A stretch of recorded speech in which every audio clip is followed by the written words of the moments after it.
Welcome back. You just binged on cookies. You can't believe you just did that. You feel so much shame and guilt. Today, we are going to look at 4 powerful things that you can do to get control after a binge and start to feel better. Let's jump in.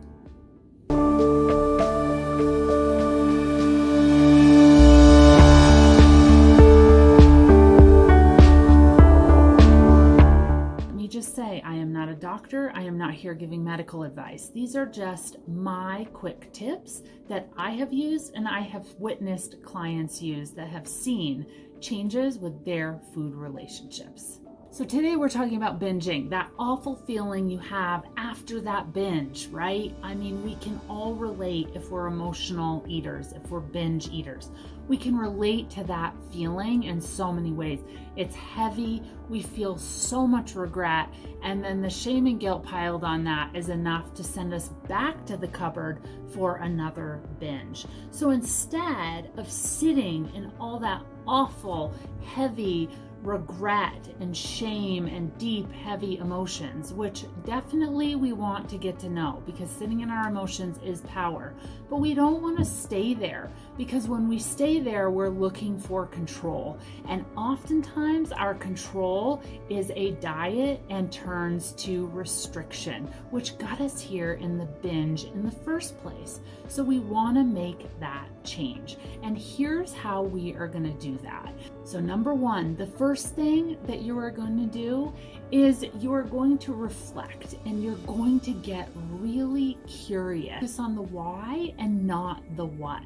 So often when we diet and when we think of our diet, we focus on what we are eating, the calorie content, what it contains. The why is what is going to give you the power and control, because you have to understand why you were drawn to that food and why you wanted it, what you were looking for from that food. Start getting really curious with the why, and that will help you gain power and control so you can start challenging yourself before you head to go grab those cookies.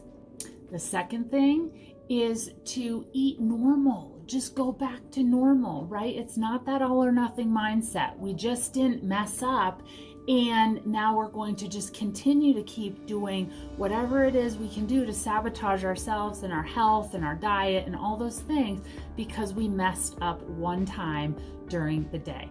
We just hit a reset. We get back to normal. It doesn't matter what day, it doesn't matter what week, they are all the same. When we blend them together, we can get our control back quickly. When we see them all as separate, we start to separate out the days and the times, and we'll go full binge and think we can just start over in another week or another day. Who cares? Let's start over right away. So let's get back to normal right away. Let's start not punishing ourselves. The punishment doesn't help. So often that's our way of gaining control. If we beat ourselves up and punish ourselves, we think we can gain our control back.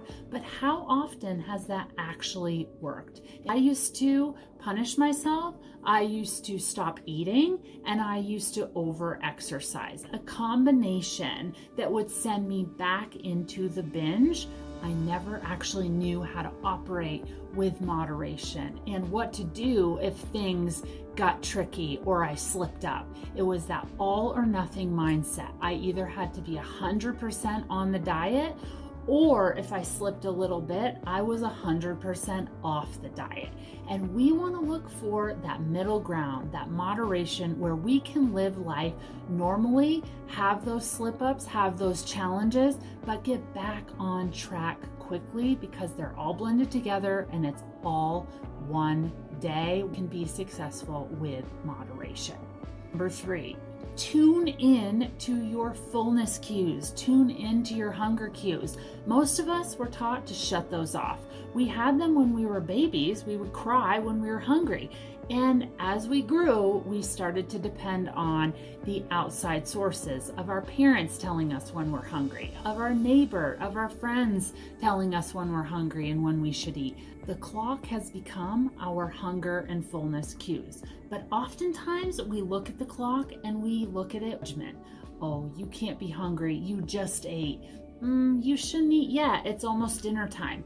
We use those judgmental phrases, which then sends us into shutting off our body cues that are giving us a signal. It's time to start listening to those signals. If you're hungry, eat something. If you're full, stop.